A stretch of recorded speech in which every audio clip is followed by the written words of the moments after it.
subxaanallah walaalayaal soomaali weyney waxaa la waayay gabadhii mrs wall ahayd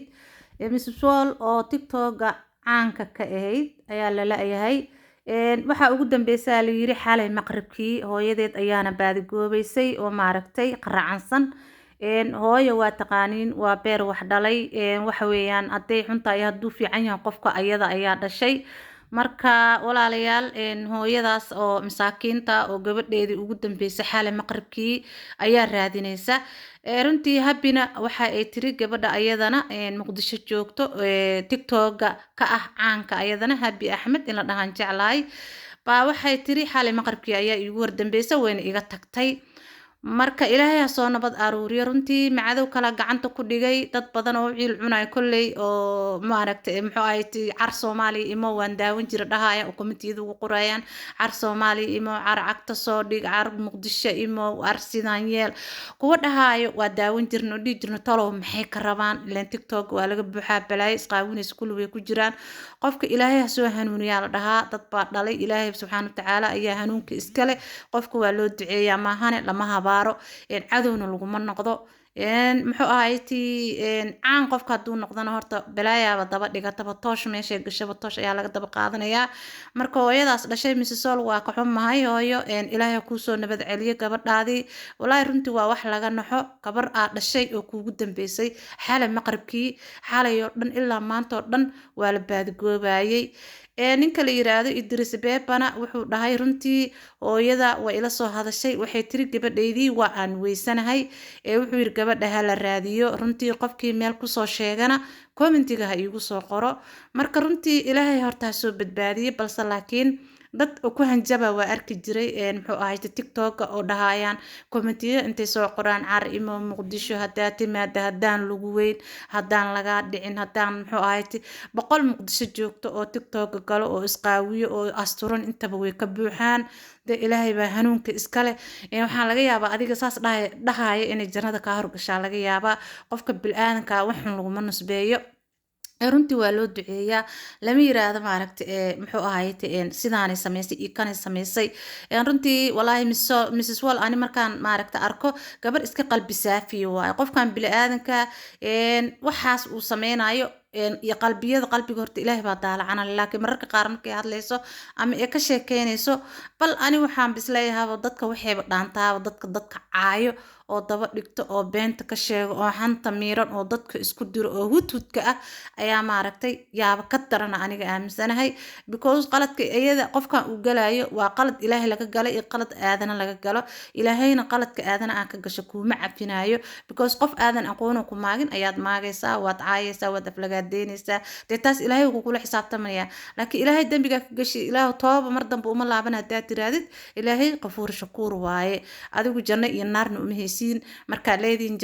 janno ma arkayso naar bay dalq leedahay dee qofkuu soo hanuuni karaa xataa gaalka ma dhihi kartid muxuu ahayti waa naartuu gelayaa hadduu saas ku dhinto waa la ogyahay inuu naar gelayo laakiin hadduu waxaa laga yaabaa uu soo hanuunaa macquul ah meeqaa gaal aheedoo soo hanuuntay meeqaa muslim aheedoo diinta ka baxday marka ilaahi subxaana watacaala ayay maaragta qalbiyada daalacanayo idinkuna ma daalaca kartiin marka gabadhana habaarka ka daaya oo hadhiina muxuu ahayti qaar haddana dhahaya commenti u qoraa waa arkaa ilaahay soo ma celiyo ilaahay soo ma celiyo wayna dhibtay dee idinkaa meesheeda ugu galay oo nafta u keenay oo caayo oo habaaro dembiga qofka xitaa hadduu asaga qaato kuma ekaanayo idinkiyaa kasii dejinayo oo sii caynayo oo sii aflagaadeynaya adigaa kuu baneeyay addoonka ilaahay in nabadgeliyo ku dhahay addoonkayga anaa ifka keensaday anaa maaragtay maxaa la xisaabtamaya adigu shaqo kuma lihid laakiin dembiyadii ayaa lasii qaybsanaysiin maaragtay marka walaalayaa habaarka iyo caayada joojiya ilaahay ha soo nabad celiyo hooyaa dhashay famil bay ka dhalatay dadka naxaayo ayay ka dhalatay iyo Soomaali weynta maaragtay meesha ka daawado oo dhan ayaa maaragtay ka naxaaya inta maaragtay fiican inta cadowga awaleyba ka naxeenina oo kumiti ku dhiilayaasha oo mar walba dadka habaaraya marka walaalayaal waa ugbaad official oo ina leh muxuu ahayd waa salaamantihiin assalaamu calaykum waraxmatullaahi wabarakaatu walaalayaal walaheeda oga naxa gabadha runtii ilaahayna ha kasoo badbaadiye cadowga gacanta ku dhigay runtii aad baa looga naxaya ilmo aan dhashay oo kaa maqan adi haddaad weynta haddaa yar tahay waalid unbaa waxaa u tahay caruur aa u tahay haddaa 80 jir tahay xitaa marka ilaahay ha usoo aruuriyo dadka ay ka maqan tahay iyo soomaali weyn inta annagaba waan garanayna allah ka soo aruuriyo mana fiicna habaarka iyo cayda marka waa walaashin Ugbaad official sii share gareeya oo subscribe-kana saara walaalayaal walaahi aad uga nax walaashay laagta korona saara comment gareeya muxuu ahayd dee wax walba oo xaalad dhacda waa in layna soo gudboonaada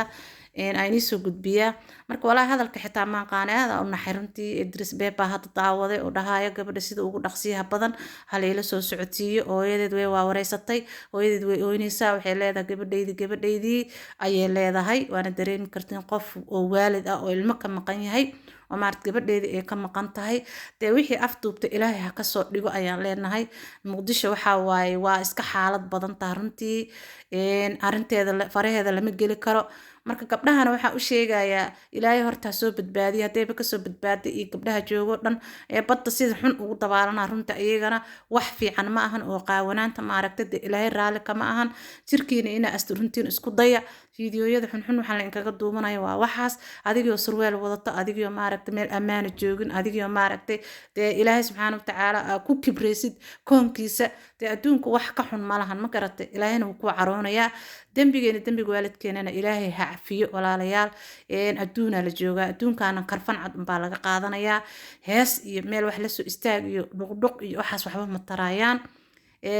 maaragtay walaalayaal ilaahay ha loo noqdo ilaahayna laga cabsado gabkeena iyo geerideena alla ma kulan siiyo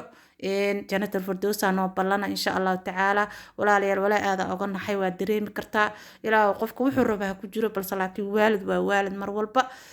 waxay lahayd gabadhaydii halila raadiyo runtii qof weyn oo baxay oo maaragtay markii ugu dambeysay maqribkii eed oo ilaa 24 saacadood sii maqan 24 saacadood way ka badan tahay 34 saacadood ay sii maqan tahay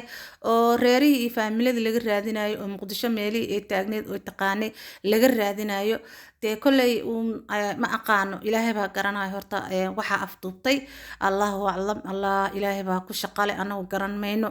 laakiin muxuu ahayd walaahi waa wax laga naxo marka annaga duca ayaan maaragtay aan ku leenaa inaan u duceyno ilaahay subxaana watacaala ha soo maaragtay ha keeno oo ilaahay iyadoo bad qabta allah soo nabad celiyo ilaahayna maaragtay ilaahayna hooyadaasna ha u qaboojiyo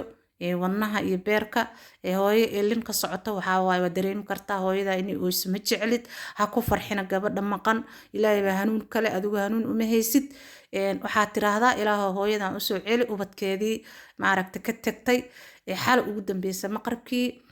runtii mana fiicno maaragtay maadaama meel amni aada joogay inaa saas idinkana u dhaqatiin gabdhow oo maaragtay wiilashiiba ma qaawano oo maaragtay qaawanaanta loogu talagalay idinkii oo dumarana waad isqaawinaysiin iftadaad kala qaadqaadaysiin surweela la jiiq laysku soo siinayaa war naftaan meel ma jirto cadow badanna waa iska jiraa walaalayaa ilaahay ha laga boqo oo maaragtay meel kasta adduunka aad ka joogtid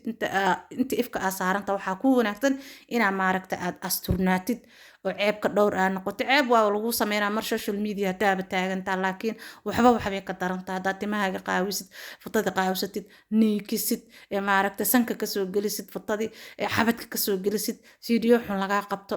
maaragtay maxaa iga gala qofka uu u dhaqmo waa dhibaato wallaahi laakiin badanaa qofka biniaadanka qalbigiisa allahu aclam ilaahay baa daalacanayo annaga daahirka ujeednaa marka ilaahay usoo nabad celiyo miswal ilaahay soo nabad celiyo ayada iyo maaragtay inta maqanba allah soo nabad celiyo gabdho kalena waa arkaa iyagana oo la leeyahay waa la laayahay laakiin gabdho oo TikTok iyo maaragtay iyo aaladaha aan isticmaalin waayo oo gabdho yaryar ah oo ayagaba la afduubto oo waxba halaynin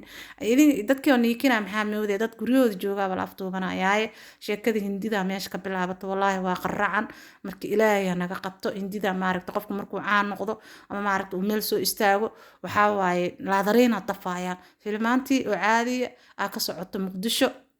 marka ilaahay subxaana watacaala kasoo badbaadiyo ayaan leeyahay duca ayaan halkaa ula fadhinaa anaga soomaali weyn haddaan nahay waa u duceynaynaa gabadhaas inta xun anima sheegaa inta qalbi nadiifka ayaan sheegayaa marka hooyadaasna qalbiga allaha u qaboojiyo oo ooyeysa gabadheedana si degdega allaha ugu soo celiyo ayaan leeyahay آمين يا ربي يا ربي يا رحمن إدريس بيبي والله هذا وقول بحر سنة وارنتيس وقبر ولا شيء يكون كل من نيروبي dadkan waxay ku xantaan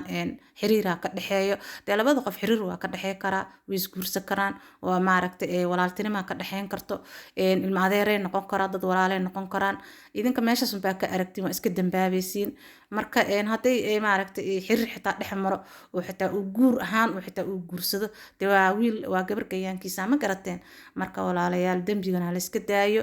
walaalaha aan jeclahay siina sheer gareeya oo nanac ka siiya waa ogbaad official oo wax walba inii soo gudbinayso biidnillaah